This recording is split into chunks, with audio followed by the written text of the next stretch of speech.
Apa kabarnya? Semoga semuanya dalam kondisi yang baik-baik saja ya.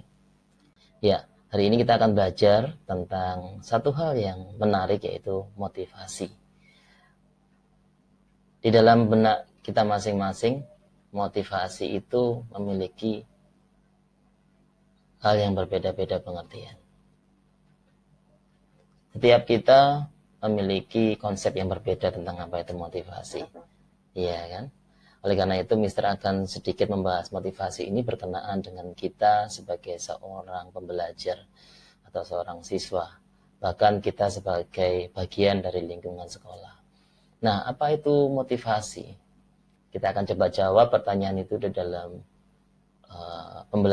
video pembelajaran hari ini. Motivasi itu apa sih sebenarnya?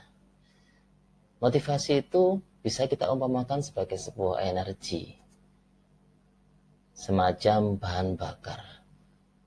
Untuk apa? Untuk meningkatkan minat, untuk meningkatkan sebuah rasa di mana kita harus punya semangat. Nah, kemudian juga mendorong kita dalam melakukan suatu partisipasi. Partisipasi dalam hal apa? Dalam suatu kegiatan tertentu. Entah itu kegiatan yang sifatnya internal ataupun eksternal. Dan juga mendukung konsentrasi kita di dalam kita berpikir, membuat kita mulai memiliki proses belajar yang lebih mudah. Nah, energi ini yang kita butuhkan, teman-teman. Tidak hanya saat kita di sekolah, tapi dalam setiap hal dalam diri kita. Kita memerlukan apa yang disebut dengan energi. Nah, motivasi adalah salah satunya. Supaya kita punya minat yang lebih, yaitu meningkat walaupun dengan kondisi keadaan yang berbeda. Apa yang harus kita lakukan? Nah, untuk itu kita akan gali lagi. Untuk bisa mendapatkan motivasi berupa energi ini bagaimana? Nah, unsur motivasi itu terdiri dari apa aja? Kalau kita sebagai lingkungan sekolah atau lingkungan belajar, kita akan menemukan bahwa unsur dari motivasi itu ada 5 hal yang bisa paling tidak pelajari sampai sejauh ini. Yaitu siswa, lingkungan itu sendiri, guru, konten atau isi, sampai kepada metode atau cara belajar kita. Nah, kita nggak akan bahas semuanya supaya kita nggak terlalu jenuh. Kita akan coba ingin paham tentang apa itu lingkungan. Nah, kita lihat. Lingkungan itu adalah tempat untuk menyerap sebuah informasi dan didikan. Kita gambarkan itu seperti gedung. Tapi sebenarnya kalau kalian lihat bukan gedungnya. Coba kalian lihat ada di gedung itu ada gambar apa lagi? Tanaman, benar. Nah, kita umpamakan lingkungan itu adalah seperti tanaman yang tumbuh di situ. Yaitu apa? Wadahnya, lingkungannya adalah tanah. Nah, Mister menggunakan kata menyerap, tempat untuk menyerap. Artinya gini, tanaman tersebut tidak akan bertumbuh kalau dia tidak melakukan penyerapan. Berarti kan, tidak melakukan penyerapan. Artinya, mau nggak mau, tanaman itu supaya bertahan dan bertumbuh dalam kondisi apapun, dia harus menyerap makanan. Nah, sama seperti kita harus berusaha untuk menyerap informasi dan didikan. Makanan itu ada nggak di dalam tanah? Ada, sudah tersedia. Kita. Informasi dan didikan itu sama, ada di lingkungan kita. Tinggal bagaimana kita menyerapnya. Dan kita mau menyerap atau tidak. Nah, itulah fungsinya lingkungan. Menyediakan informasi dan didikan. Kemudian, apa sih fungsi dari lingkungan tersebut?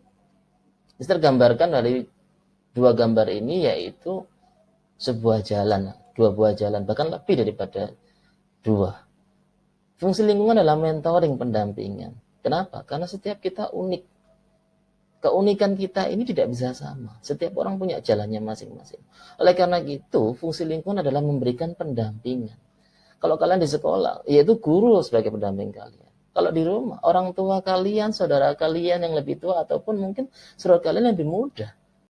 Dan Tuhan tempatkan di sana, di lingkunganmu sekarang ini, adalah untuk mendampingi kalian memiliki proses yang benar. Semuanya tidak terjadi secara kebetulan. Karena itu fungsi lingkungan harus kita pahami bahwa tidak ada yang lingkungan yang percuma. Pasti ada maksud di sana. Kita jari arah di mana kita mau berjalan. Entah ke kiri, ke kanan, kita lewat sisi sebelah kiri atau sebelah kanan, menggunakan apa, mau jalan yang seperti apa yang kita mau tempuh. Nah, itulah fungsi lingkungan, yaitu apa? Pendampingan. Sehingga kalian tidak perlu mengeluh jika ada orang yang mencoba untuk menegur kalian, mengajar kalian, mengarahkan kalian, karena itu proses dari lingkungan. Oke. Fungsi yang kedua, yaitu meluruskan behavior. Kenapa Mister katakan seperti ini? Seperti layaknya palu. Palu ini tidak akan bisa digunakan maksimal kalau tidak digunakan sesuai dengan fungsinya. Nah, bagaimana kita bisa mengetahui bagaimana menggunakan palu yang benar? Kadangkala itu akan dikasih tahu atau diberitahu oleh lingkungan kita. Kalau kita tidak tahu cara menggunakan palu yang benar, maka behavior kita akan diarahkan. Dengan kedisiplinan, dengan cara apa? Kita akan dikasih manual booknya, disuruh belajar dan membaca dulu manual booknya. Bagaimana menggunakan palu. Atau kita dikasih tunjuk cara menggunakan palu oleh orang yang ada di sekitar kita. Dan kita belajar, oh ternyata menggunakan palu seperti itu. Oh ternyata menggunakan alat pengukur itu seperti itu. Sehingga kita bisa mengaplikasikan dalam kehidupan nyata. Karena setiap kita tidak terlahir dalam kondisi tahu segalanya. Paham ya? Nah itulah fungsi lingkungan. Dan kemudian, apa yang perlu kita lakukan saat kita ada di dalam lingkungan? Nah, ini yang harusnya ada dalam konteks sekolah. Tapi ingat, sekolah itu tidak hanya terjadi di ruang kelas. Gaining knowledge, membaca itu tidak dibatasi ruang dan waktu. Experience, sama, selama kita masih bisa bergerak, kita bisa melakukan sesuatu, itu experience. Mister berikan suatu grafik dari bawah ke atas. Artinya apa? Semakin kita tambah usia, semakin kita menapaki hari-hari kita harus semakin gaining knowledge dan gaining experience. Knowledge bisa didapatkan lewat membaca, bagus. Dan experience bisa didapatkan lewat aktivitas. Itu yang harus kita lakukan. Nah, saat kondisi sekarang ini, apa yang bisa kita lakukan? Bisa membaca. Nah, kadang-kala membaca ini menjadi momok buat kita para siswa. Kenapa? Aku nggak suka membaca. Iya, karena kita nggak tahu bagaimana membedakan apa itu membaca dan apa itu mempelajari. Kita akan coba lihat ini.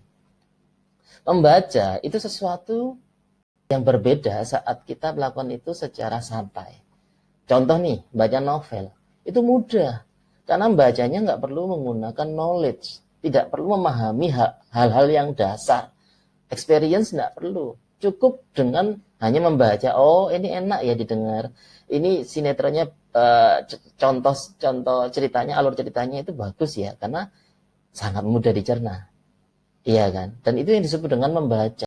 Artinya tidak perlu effort. Dan itu bisa dilakukan oleh siapapun. Tapi beda saat kita belajar tentang mempelajari dengan cara membaca. Yaitu apa? Untuk menyelidiki hal tertentu yang memerlukan knowledge dan experience tinggi. Nah, ini yang perlu. Konsep membacanya adalah harus punya namanya basic knowledge. Harus punya experience untuk, oh sebelumnya aku pernah belajar ini.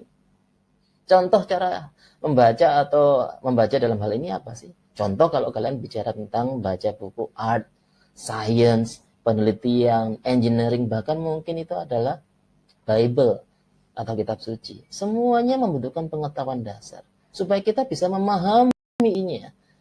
Kalau novel tadi tidak perlu benar atau membaca sesuatu yang nothing nggak perlu sesuatu yang lebih. Nggak ada experience yang kita harus tambahkan di sana. Hanya membaca, cukup dengan membaca. Tapi kalau mempelajari sesuatu yang lebih membutuhkan effort, yaitu tentang mempelajari, menyelidiki. Paham ya bedanya? Makanya tergantung kita membaca mana yang kita akan tambahkan dalam hidup kita. Oke? Bisa dipahami sejauh ini ya. Kita berharap motivasi kita bisa timbul bahwa tidak dalam kondisi seperti ini kita tidak berhenti. Kita bisa mulai membaca dan mulai tahu baca yang harus kita lakukan, pembacaan apa yang harus kita lakukan. So guys, thank you. Cukup simple. Mister berharap kalian boleh memberikan Mister, untuk Mister juga belajar tentang banyak hal tentang dari sisi kalian mengenai apa itu membaca. Thank you. Jadilah berbeda, unik, dan benar-benar kalian memiliki manfaat untuk orang lain saat kita berada di tengah-tengah teman kita ataupun berada di dalam lingkungan kita saat ini, walaupun kita nggak ada dalam satu sekolah seperti biasanya. Terima kasih, selalu belajar, dan always keep learning.